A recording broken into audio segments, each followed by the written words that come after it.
All right, so we're back with another episode of Thor Hansen Political Science. Today, we're going to be looking at what is socialism and why we should know about it. This is Socialism Explained. I hope you enjoy.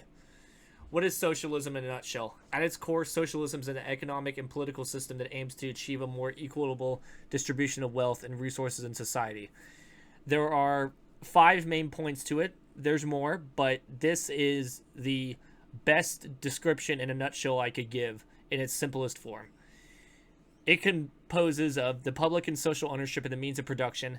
The means of production, example, factories, land, and natural resources are owned collectively by the public or the workers rather than by private individuals or corporations. Central economic planning. The economy is centrally planned and coordinated rather than driven by the free market. This allows for strategic allocation of resources to meet societal needs. Society is worker controlled. The workers have a greater say and democratic control over their workplaces and the overall direction of the economy, rather than being subject to the decisions of private business owners. Egalitarianism. There is a focus on reducing economic inequality and providing universal access to essential public services like healthcare, education, and social welfare. Collective welfare. The interests of the collective and the community are prioritized over pure individual self-interest and profit maximization. The key elements of socialism in depth. The public and social ownership of the means of production. In a socialist system, the means of production, example, factories, land, natural resources, are collectively owned by the public or state rather than being privately owned. The goal is to eliminate the concentration of wealth and power in the hands of a few private owners and distribute the benefits of economic production more equitably among the population. That means equitably is a word, for those of you who don't know, that means equality of outcome, where every single person's situation is different and everybody needs a little bit more or a little bit less to help them get to the same level of equality in society. Central economic planning. Socialists generally advocate for a centralized government-controlled economy where the major economic decisions such as the allocation of resources, production levels, and investment are made by a central planning authority rather than by market forces. The objective is to coordinate economic activities and ensure the distribution of goods and services aligns with societal needs and priorities rather than being driven by profit motives.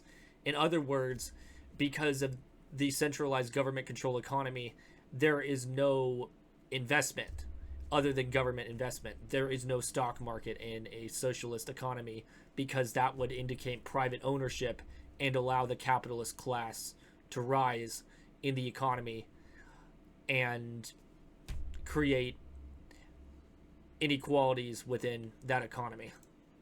Equality and social justice. Socialists emphasize the importance of promoting social and economic equality by reducing disparities in wealth and income and ensuring a more equitable distribution of resources and opportunities. This often involves policies such as progressive taxation, robust social safety nets, and the provision of public goods and services, example, healthcare, education, and housing, accessible to all citizens, and the support of LGBT rights. Worker control and democratic participation. Socialists generally advocate for the increased worker participation and control in the decision-making process of their workplaces and the broader economy. This can take various forms such as worker-owned cooperatives, also known as market socialism, workplace democracy, and the involvement of labor unions in shaping economic policies. I will talk more about market socialism briefly. Market socialism, also called worker-owned cooperatives, is when a corporation is owned directly by the workers and all of its shares are distributed to the workers and every worker gets a stake in the corporation rather than the corporation being privately owned by just a handful of capitalist individuals. Every single worker gets a democratic say in their workplace under worker-owned cooperatives. And the great thing about worker-owned cooperatives is they work. There is no such thing in a worker-owned cooperative as corporate executives getting paid tens, if not hundreds or thousands of times more than their employees. Pretty much every single worker under a worker-owned cooperative makes a living wage, and most workers will see a massive increase in their pay. If we transformed a company like Microsoft into a worker-owned cooperative, the lowest paid employees would see about a 170% increase in their pay. I'm talking about the employees that work at the mall stores.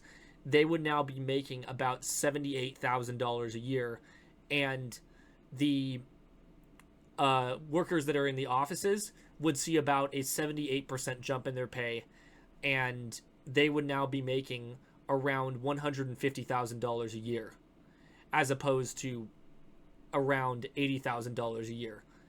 And also, worker-owned cooperatives, the corporate executives are only going to get paid ever so slightly more than the rest of the workers. Maybe 1.5 to 2 times more at the absolute maximum. Collective welfare and community. Socialists emphasize the importance of prioritizing the collective welfare of the community over the individual profit-seeking and accumulation of personal wealth. Prioritizing collective welfare over the community is much more important than the accumulation of personal wealth.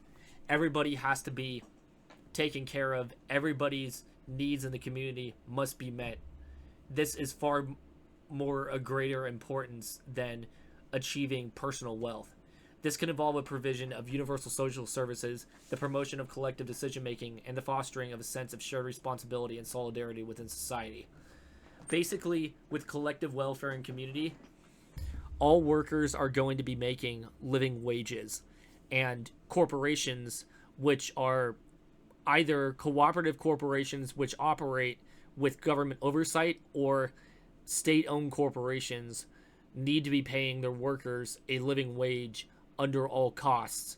And there is a sense of shared responsibility and solidarity within these corporations that are either worker or state-owned. There is workplace democracy where everybody gets a say, as opposed to just the hands of a few capitalist oligarchs that control these corporations. The key advantages of socialism: reduced inequality and increased equity. Socialist policies aim to redistribute wealth and resources more evenly, reducing the stark disparities in income and wealth that can arise in capitalist systems. This can lead to a more equitable distribution of economic opportunities and a higher standard of living for the broader population. A central tenet of socialism is the more equitable distribution of wealth and resources, in contrast to the stark wealth disparities that often arise in capitalist systems. Socialists argue that the private ownership of the means of production and the profit-driven motives of capitalist enterprises inherently favor the wealthy elite, perpetuating economic inequality. Socialist models aim to democratize ownership and ensure the fruits of economic production are distributed more evenly. Guaranteed access to basic necessities. Socialists often advocate for the provision of universal public services such as healthcare, education, housing, and social security to ensure all citizens have access to these essential needs. This can help alleviate poverty, improve overall societal well-being, and provide a strong and social safety net. Socialists advocate for the provision of universal public services such as healthcare, education, housing, and social security. The idea is that these fundamental needs should be considered human rights rather than commodities subject to market forces. This can help alleviate poverty and improve overall societal well-being by ensuring a strong social safety net. Democratic control and worker empowerment. Socialism typically promotes increased worker participation and control in economic decision-making, giving employees a greater stake in the success of their workplaces and the broader economy. This can foster a sense of social ownership, democracy, and worker solidarity, potentially leading to higher levels of job satisfaction and productivity. If workers know that they're being paid a living wage and they know that their work is being valued and they know that if they're working they shouldn't have to worry about their finances, they will naturally be more productive and invested into their jobs. All that people are asking for is a living wage, a wage that can be thrived on, a wage that people will be able to have enough to make ends meet and a little bit more, and be able to have a collective say in society and how things are ran. They're not asking for much. People just want their needs met. Many socialist frameworks promote increased worker participation and control in economic decision-making. This can foster a sense of ownership, democracy, and worker solidarity, potentially leading to higher job satisfaction, productivity, and innovation. Socialists argue that this is superior to the hierarchical top-down structure typical of capitalist enterprises. Coordinated economic planning and stability. Central economic planning and socialist systems can allow for the strategic allocation of resources and investment to align with societal priorities and long-term development goals. This can potentially lead to greater economic stability, full employment, and the ability to respond to economic shocks and crises more efficiently. Full employment is where there's a 0% unemployment rate. This is the goal of socialist societies. If an economy is healthy, no one should be unemployed, and everybody should be working. Everybody should get the opportunities they need. Not just equality of opportunity, but equality of outcome. This is what socialists strive for. Socialist systems often involve centralized economic planning, which proponents say can allow for the strategic allocation of resources and investment to align with long-term societal priorities. This can potentially provide greater economic stability and the ability to respond to crises more effectively compared to the boom and bust cycles associated with unregulated capitalist markets. Environmental protection and sustainability. Socialist ideologies emphasize the importance of environmental stewardship and the need to prioritize sustainability over short-term profit motives. This can result in policies and initiatives aimed at transitioning to renewable energy, reducing carbon emissions, and protecting natural resources for the collective good. Environmental protection and sustainability is an important key aspect of socialism. Socialists generally emphasize the importance of environmental stewardship and sustainable development in contrast to the profit-driven, resource-extractive tendencies of capitalism. Socialist planning can prioritize the transition of renewable energy, protect natural resources, and foster a cultural environmental consciousness.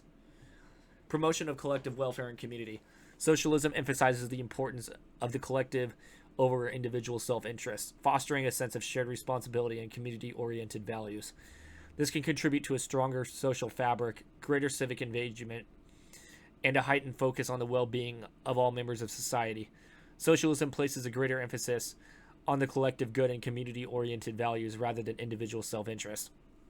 This can contribute to a stronger social fabric, increased civil engagement, and heightened sense of focus on the well-being of all members of society. All right, so I've written a speech about socialism and its positive effects. Let me pull this up right now.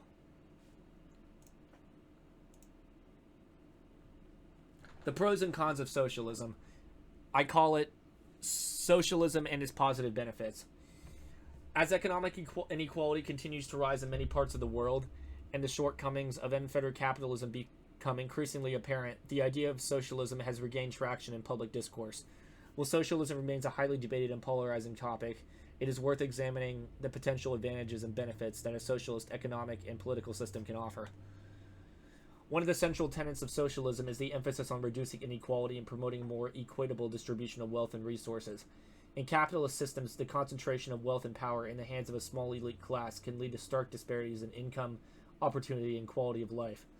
Socialists argue that the private ownership of the means of production, coupled with the profit-driven motives of capitalist enterprises, inherently favors the wealthy and perpetuates these imbalances.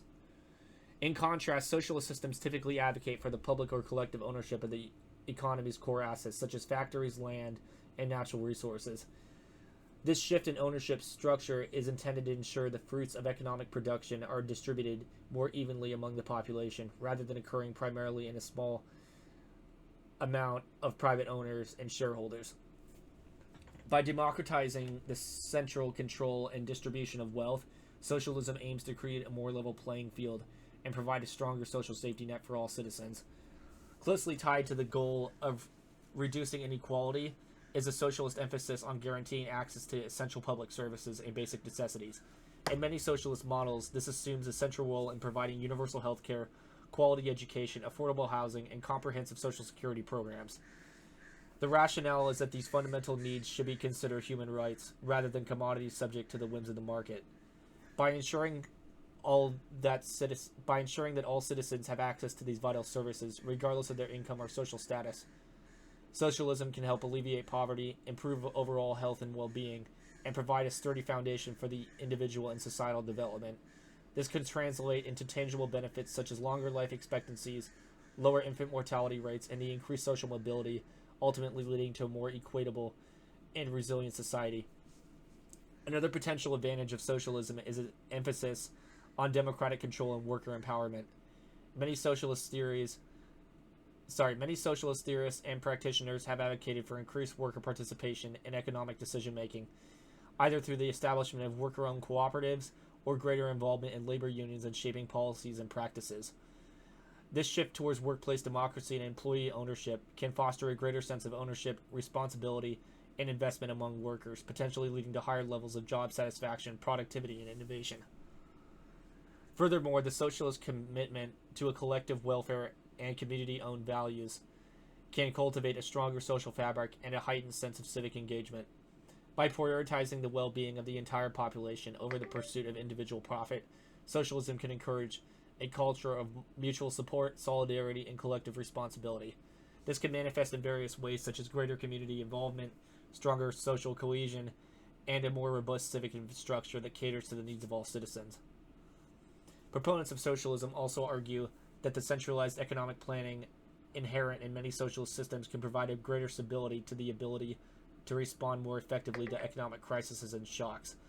In a capitalist system, the reliance on market forces and the profit motive can lead to a boom and bust cycle that have plagued economies throughout history, with devastating consequences for workers and the broader public. In contrast, socialist economic planning, while not immune to challenges, can potentially allow for the strategic allocation of resources, investment, and production to align with long-term societal needs and priorities. This can help mitigate the destabilizing effects of market fluctuations, ensure full employment, and provide a more relatable standard of living for the population. Additionally, the socialist economic emphasis on environmental protection and sustainable development can be seen as a significant advantage in an era of mounting climate change and ecological degradation. Capitalist systems driven by the pursuit of short-term profits had often prioritized economic growth over environmental stewardship, contributing to the depletion of natural resources, the pollution of air and water, and the disruption of fragile ecosystems. Socialists, on the other hand, generally advocate for a more holistic approach to economic planning that incorporates environmental considerations and the long-term sustainability of the planet. This can manifest in policies and initiatives aimed at transitioning to renewable energy sources, implementing stricter regulations on pollution and resource extraction, such as carbon taxes, and restrictions on how much resources can be extracted and how much pollution can be emitted, and fostering a culture of environmental consciousness and responsible stewardship. Nonetheless, the fundamental principles and goals of socialism, reducing inequality, ensuring universal access to essential services, empowering workers, fostering community-oriented values, and prioritizing environmental sustainability, continue to resonate with many individuals and communities around the world. As the shortcomings of unfettered capitalism become increasingly evident, the exploration of socialist ideas and their potential benefits remains a crucial part of ongoing debate about the future economic and political systems. It is important to recognize that socialism is not a monolithic or static concept, but rather a diverse and evolving set of theories and practices that have been interpreted and implemented in various ways throughout history. The specific advantages and drawbacks of any social system will depend on particular historical, cultural, and political context in which it is situated. Ultimately, the evaluation of socialism's pros and cons should be grounded in nuanced, evidence-based, and open-minded approaches that considers the unique challenges and opportunities presented with different economic and political models. By engaging in this rigorous and thoughtful examination, we can work towards a more just, equitable, and sustainable future for all. So, that was socialism and its positive benefits, and socialism in a nutshell, and why we should be aware of socialism and what it is. I hope you all enjoyed this video of Thor Hansen reviews socialism with a political science standpoint and from an academic standpoint. And I hope you all learned something today. And I will see you guys in the next video. Remember to like, comment, subscribe, and share. And peace out, homies. We'll see you later.